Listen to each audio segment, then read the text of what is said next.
Hey true believers, it's Englentine here with another First Appearance Friday, and the subject of this one is obviously the Emerald Archer himself, the Green Arrow, who made his first appearance in More Fun Comics, number 73, which had a cover date of November 1941, but a store date of September 1941. According to creator Mort Wessinger in a interview he gave to Amazing World of DC Comics number 7 in 1975. More Fun Comics was one of the first jobs he was given after his stint in the Army, and he was hired along with other creators to kind of create a whole bunch of different characters because they had just bungled the origin and introduction to another major DC player named Dr. Fate.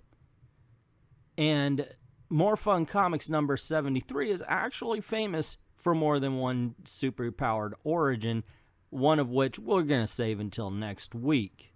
However, what we're going to focus on today is, of course, the introduction to the dynamic duo of Green Arrow and his sidekick, Speedy. Yes, unlike Batman, Speedy was introduced in the same issue as the Green Arrow. Now, obviously, Green Arrow had clear influences from Robin Hood, but Wessinger also took a cue from a serialized adaptation of Edgar Wallace's The Green Archer. That was co-created with artist George Papp. Now, the character may have been a blatant ripoff of Batman. I mean, he had an arrow cave, an arrow car, even his own arrow signal. And he had a villain named Bullseye who was basically clownish. But after a while, he began to grow in his own popularity, and Mort Wessinger is always kind of denied the connection. He's always kind of said, well, this isn't a Batman thing. His exact quote is, I wasn't remotely influenced by Batman. My Green Arrow was a streamlined Robin Hood, a law-abiding Robin Hood. Then I added props, the Arrowmobile for one.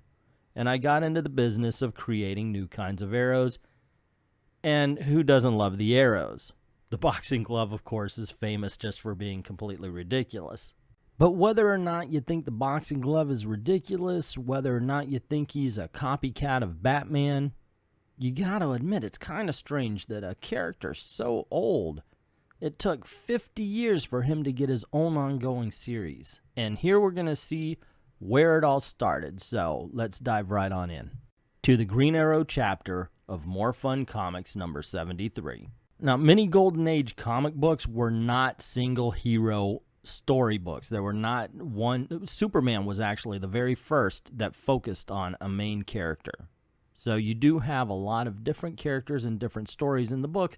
That's why we have a Dr. Fate cover. The first appearance of Green Arrow was actually only 8 pages long. Green Arrow, the story is titled The Case of the Namesake Murders. The Green Arrow and Speedy, wizard archers of the century, crush a cavalcade of crime when murder visits the History Club and a mystery killer bequeaths strange dooms to the namesakes of famous men. Now, the only thing I would have to say about this top panel, come on guys, are you really going for a headshot there, Speedy? At the very least, you have to hope that the guy is wearing his hat high on the head. Midnight in Manhattan, and a cowled figure strikes swiftly, doling out death. Abraham Lincoln died by the gun, and so do you. First, at George Lincoln's home. Next, at the harbor where millionaire John Hale has anchored his yacht. This noose was good enough for your namesake, Nathan Hale. The hooded killer strikes his third blow for the night at the home of Anthony Caesar, oil magnate. Julius Caesar died by the knife, the same to you. Ooh, he's stabbing him in the brain. Golden Age was awesome. The next day, in the apartment of Oliver Queen and Roy Harper, who are in reality the Green Arrow and Speedy the Cyclone Kid. Now there's a name they dropped. And wouldn't it be like in real life they are Oliver Queen? Happy vacation days ahead, eh, Roy? And boy, can we use one. The case of the gold mummy sure had us busy. Suddenly the radio blares out a startling announcement. Newsflash. The police are still baffled by the mysterious murders of 3 members of a famous history club last night. No clues, etc., etc., etc. Here we go again. You said it.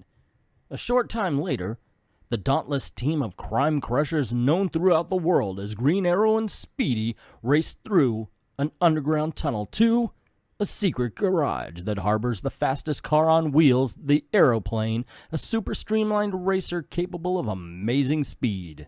First stop, the History Club. The Green Arrow steps on the accelerator and the aeroplane is off like a thunderbolt streaking through the streets. This is the club, Speedy. You watch the car. Contact. At the word contact, Speedy gently presses a trigger below the dashboard and the Green Arrow is shot from his cockpit, propelled by a powerful catapult locked beneath the seat. This is faster than using the stairs, and crashing through windows is an exercise that increases blood flow by opening the arteries. The Green Arrow! I suppose you're familiar with our organization. Each member has a famous namesake. My name's Ezra Sampson. I'm the treasurer. At my right is Frank Darcy, president, and at my left is Amos Socrates, and I'm Leonardo Achilles. I'm next. I received a note in the mail this morning warning me that I would die like a namesake Achilles. He died from a wound in his heel, if you remember your mythology. But he won't get me, whoever the killer is. I'm wearing metal boots. Perhaps that's what he wanted you to do. Take them off. No, I won't. You're tricking me. Oh! And we see a bolt of electricity going through his body. Achilles' body goes rigid as a deadly hum is heard. As the Green Arrow lifts the small rug to disclose a metal plate, a bullet whistles past his head. He's been electrocuted. Wait, what's that? Now, here's the so the killer planned on the guy wearing metal boots to walk across this one red carpet in the middle of the room. Not a good plan. As fast as light, the wizard archer fires a line across to an adjoining building. Now for some fancy tightrope walking. With the agility of a cat, he makes his way to the opposite building. I see you don't want company, fella. Well, look who's joining the skunk hunt. I catapulted up here just in time, methinks. They spot their quarry on a distant building. Okay, Speedy, let him have it. Cupid has nothing on me. A rain of arrows pin the criminal to a pigeon coop. Them guys could thread a needle with an arrow. Why did you try to shoot me? I'm Muggsy Smith. Chief told me to plug you if you enter the club. I don't know who he is. He's always wearing a mask. But I gotta meet him at the hideout around 5. I can't tell you any more than that. It's classified. Having delivered the criminal to the police, the Green Arrow and Speedy roar back to their apartment. Don't tell me you're going to take the place of that thug. Right. I'll be at their hideout at 5 as Muggsy. There, and now to walk into the lion's den. I'll be waiting outside the hideout just in case. 5 o'clock, the Green Arrow takes his place among the men responsible for the namesake murders. The next to die is Frank Darcy, but first, we must destroy a traitor. Could he have seen through my disguise? Suddenly, the masked leader steps forward and grasping Muggsy's hand, he holds it aloft. That ain't Muggsy, only had 4 fingers on his right hand. He's a spy, grab him! That's it, men, hold him. He's wearing a mask and grease. See, Green Arrow wasn't Batman. Batman would have noticed the fact that the guy had only 4 fingers. Overcome by the odds, the true identity of Muggsy is revealed. And now this is kind of confusing because the word balloon is pointing towards the Green Arrow. So, the Green Arrow took it upon himself to interfere. A very sad decision. Ha ha ha ha.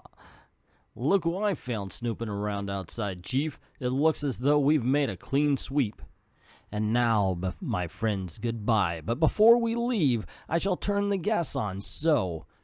And when I return, the Green Arrow will be as dead as William Tell. We prefer the gas to your company, because that has to be the slowest death ever planned. Do you know how long that gas is going to take to fill up this room? It's ridiculous that you're leaving us here by ourselves with that. Honestly, a real super genius criminal would have just shot us, but let's go with that slow gas thing. Poisonous gas fumes weaken the efforts of the companions to loosen their bonds. Oh, almost got him, but I can't continue.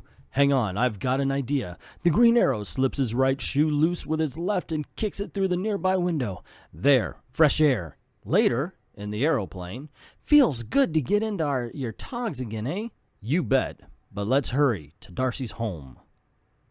Unless I'm very wrong, our clever killer intends to finish Darcy off the way Joan d'Arc was executed, death by burning at the stake.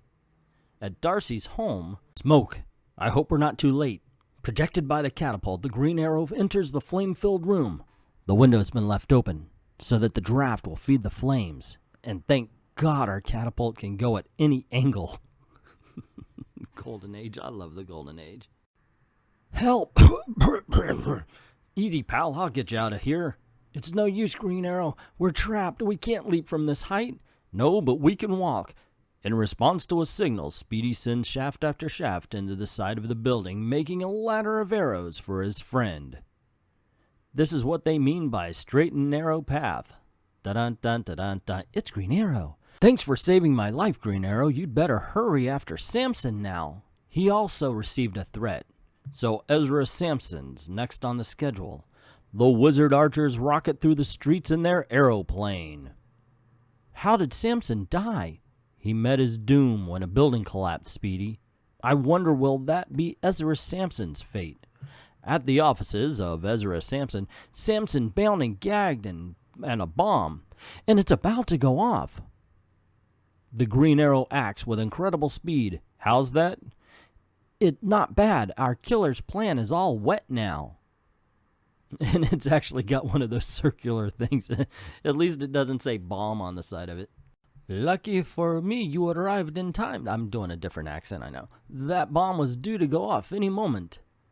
And the walls of this office would have caved in? Well, you're free now. Come on. Let's face it, the blast would have killed him before the walls did. Later at the apartment, this bomb carries a clue to the killer's identity. The killer must be Amos Socrates. He's the only one left. Besides, he's tall. I don't know, Speedy. This is the most puzzling case I've ever encountered. But let's visit Socrates. Looking into the studio of Amos Socrates, the wizard archer sees a strange sight. He's forcing Socrates to drink poison from a cup. That's the way Socrates the philosopher died. The Green Arrow. Now I'm doing another. Sorry, guys, for the accents. I suck at accents. I'm getting out of here. As the mystery murderer flees, an arrow strikes him in his foot. Wounded and still running, just as I thought. After a short chase, the masked man is cornered in the corridor, and in a brief moment he is pinned to the wall by the Green Arrow and Speedy. So we finally caught you, Ezra Sampson. Look, he's wearing stilts to make himself taller. That's why the arrow didn't harm him. The exposed criminal makes a mighty leap and breaks loose, heading for the street. Come on, Speedy, to the aeroplane. Try to take me, Green Arrow. Ha ha ha ha ha. The desperate Samson heads for the city limits in his car. I deduced that the killer was Samson when I examined the bomb. There was only a harmless powder inside. He staged that act for me so I wouldn't suspect him. The Green Arrow releases a shaft from his bow, steering the aeroplane. Meanwhile, with his knees. Instead of having the kid grab on, he's standing up on the steering wheel with his knees. He should be the one that goes off the bridge in the next panel. Samson's car swerves crazily and then plunges over an embankment. A mass of twisted and tangled steel forms a coffin for the arch-criminal. Later, at the History Club, Samson hoped to kill you all and make it seem that Socrates was the real killer. Socrates' death would seem like a suicide. Samson was the treasurer of your club. If you'll check his books, you'll probably find that he had embezzled a small fortune. That's good enough motive for a man of his caliber. But he failed, thanks to you. In the trophy room of Oliver Queen's apartment, and so another souvenir proving that crime doesn't pay. A fake bomb, but it ends the case of the namesake murders. But other daring criminals will arise to add more trophies to the Green Arrow's collection. See the Wizard Archers combat another crime carnival next month. And there you have it. The Green Arrow chapter, the first appearance from More Fun Comics number 73. So what did you think? Personally, I liked it. Now, yeah, there's some Golden Age silliness, but you got to remember that the Golden Age comic books really were written with kids in mind. It's not like today where your average reader is in the 20s. So I didn't mind some of the stuff, you know, because it has to be fantastical, and it can be over the top because kids just, you know, they like the silliness sometimes. I mean, we really did establish the character here. We established the fact that he's going to be different in the way he fights crime, even though he does have similarities to Batman. We established his personality. Speedy doesn't really stand out. But in the end, you get to see how Green Arrow is really an individual character. I can understand why this particular character took off. Or at least that's just my opinion. So what's your opinion? Did you like the first appearance of Green Arrow? Did you like the video itself? And is this the kind of thing that you would like to see? I've done first appearance before. I don't think I went into detail. I just gave a little review. So if you prefer the review style over this style, please let me know in the comments below. And of course, I'm not going to announce it every week, but next week's first appearance is going to be in More Fun Comics number 73. So let me know what you think in the comments below. Yes, this was a little bit of a quirky thing, kind of like a reading. I guess if you were like just listening to it or something, it might be cool. I don't know. Anyway, yeah, let me know what you think in the comments below. Also, if you like the video, you want to see more, click like, share. You know the drill. Hit subscribe and that notification bell if you haven't done that already. Also, we do have Patreon. And we have VIDME, so if you don't mind helping us keep the lights on and helping us keep making these videos, please go on over, drop $1 in the till. We certainly appreciate everybody who's already done that. And to everyone, all of the true believers who must have had the Q section of their dictionary ripped out because they do not know the meaning of the word quit, thank you very much for watching.